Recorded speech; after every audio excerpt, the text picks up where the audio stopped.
Bonjour à toutes et à tous. Dans cette vidéo, nous allons voir ensemble comment accompagner votre enfant dans son alimentation. Vous êtes sur Partageux, la chaîne qui aide les parents qui souhaitent accompagner le développement de leur enfant à travers le jeu.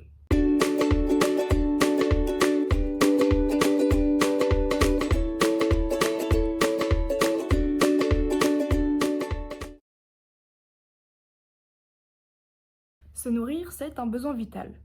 Pourtant, il est très fréquent de rencontrer chez nos enfants des difficultés alimentaires qui peuvent se présenter sous de nombreuses formes.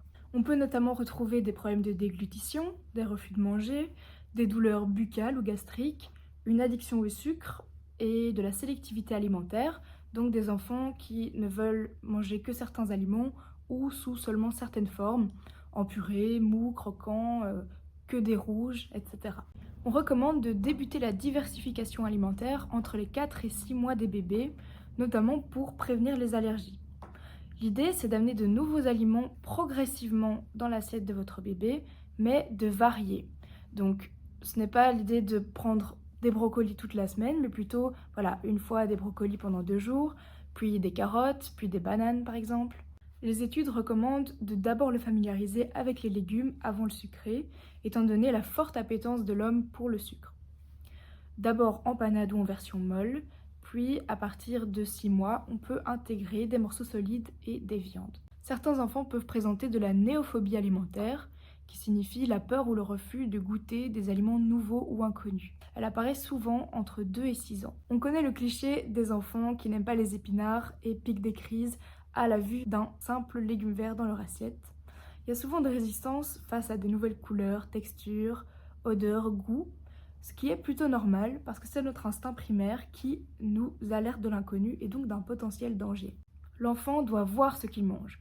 Si vous cachez un morceau de viande dans sa purée, il ne s'attendra pas à cette sensation en mangeant et risque donc de le rejeter par peur de l'inconnu.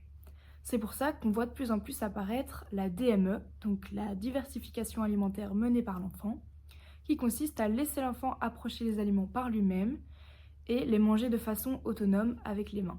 Alors ça, on aime ou on n'aime pas, ce n'est pas le sujet principal de cette vidéo. Si vous faites goûter un plat à votre enfant et qu'il n'a pas l'air d'aimer vraiment, vous pouvez retenter l'expérience une semaine après, puis un mois, ou sous des formes différentes.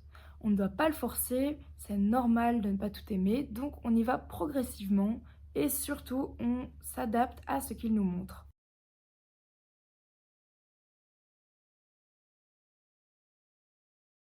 Vous l'aurez compris, les thématiques sont légion et j'ai donc trouvé intéressant de vous partager quelques solutions pour pallier à ces difficultés et aider votre loulou dans son développement alimentaire.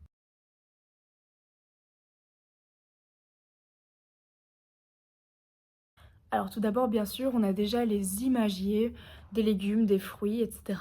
qui permettent déjà une vraie découverte des différents aliments qu'il va être amené à retrouver dans son assiette maintenant ou plus tard. Ensuite, pour découvrir ou mieux apprivoiser les produits, on a les classiques comme cuisiner ensemble, jardiner ensemble, ou faire des jeux de faire semblant, c'est-à-dire la dinette, le restaurant, le magasin, etc.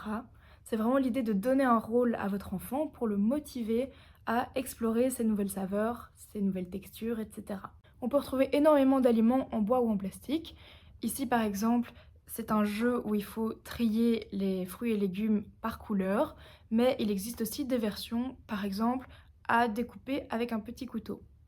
Autre concept, la boîte mystère. Placez des aliments dans une boîte et demandez à votre enfant de deviner duquel il s'agit en utilisant seulement ses mains ou son nez. Ensuite, on a le jeu Une cuillère pour Martin, qui est un jeu à partir de 2 ans et qui à la base favorise aussi la motricité fine et la mémoire. Le but est de nourrir l'ours Martin.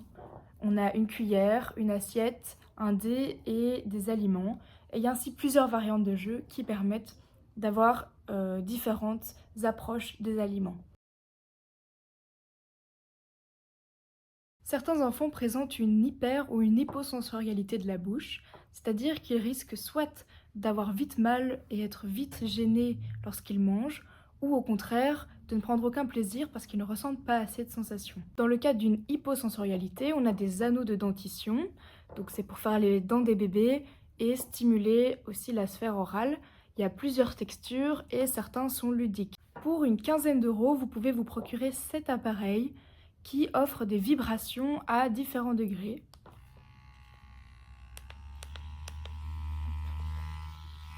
Et en le mettant près de la bouche de votre enfant, vous stimulez cette zone. Ici, j'ai l'Arc Pro Mini. C'est une cuillère qui a été conçue spécialement pour les petites bouches. Elle est bosselée d'un côté, striée de l'autre et lisse sur les bords. Et ces différentes surfaces texturées permettent différentes sensations en bouche. Vous pouvez l'utiliser pour stimuler les gencives, le palais, les lèvres, les joues, la langue, en les tapotant, en les caressant et en appliquant une légère pression.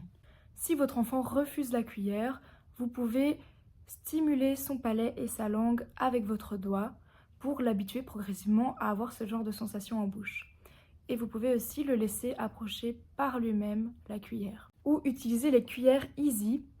Donc elles sont étroites et presque plates, ce qui permet de poser la nourriture dans la bouche de l'enfant sans qu'il ne soit gêné. Et c'est important de retirer horizontalement la cuillère de la bouche de l'enfant s'il a des problèmes de déglutition. Sinon, si on la remonte, il peut risquer de s'étouffer. Il existe un plateau qui a été spécialement conçu pour aider les enfants à manger des aliments qu'ils n'aiment pas forcément. Ça s'appelle Dinner Winner et donc c'est un plateau avec différents compartiments où on pose les aliments qu'il doit manger les uns à la suite de l'autre jusqu'à une petite récompense, par exemple un morceau de chocolat s'il aime ça, qu'il ne peut manger que s'il a fini toute son assiette. Si votre enfant a vraiment besoin que tous ces aliments soient séparés dans son assiette, il existe déjà des assiettes à compartiments qui permettent en fait de gagner du temps au repas à ce qu'il ne prenne pas justement 15 minutes à trier tous ces aliments dans son assiette. Un gros facilitateur aussi, c'est de rendre le repas attrayant. Le contenu de l'assiette doit donner envie. Vous pouvez par exemple faire un volcan avec la purée et de la sauce, des arbres avec des légumes et modeler par exemple certains aliments avec des emporte-pièces. Ou même faire un smiley avec 2 pommes de terre pour les yeux, un rond de compote pour le nez et une saucisse pour le sourire. Ça prend pas beaucoup de temps et ça rend les moments du repas beaucoup plus fun pour les enfants. Au-delà des aliments, les enfants préfèrent aussi manger et boire dans des objets attrayants.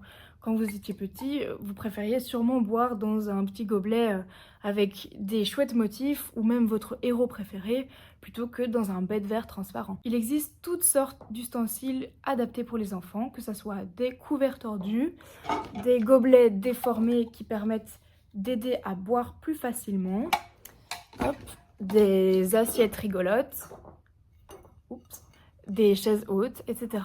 Vous pouvez en retrouver énormément sur le site Ludéa. Je vous mets comme d'habitude le lien en barre de description. C'est la fin de cette vidéo, j'espère qu'elle vous aura plu. Si c'est le cas, n'hésitez pas à soutenir la chaîne en likant ou en vous abonnant. Et on se retrouve très vite pour une prochaine vidéo. D'ici là, prenez soin de vous et surtout, éclatez-vous!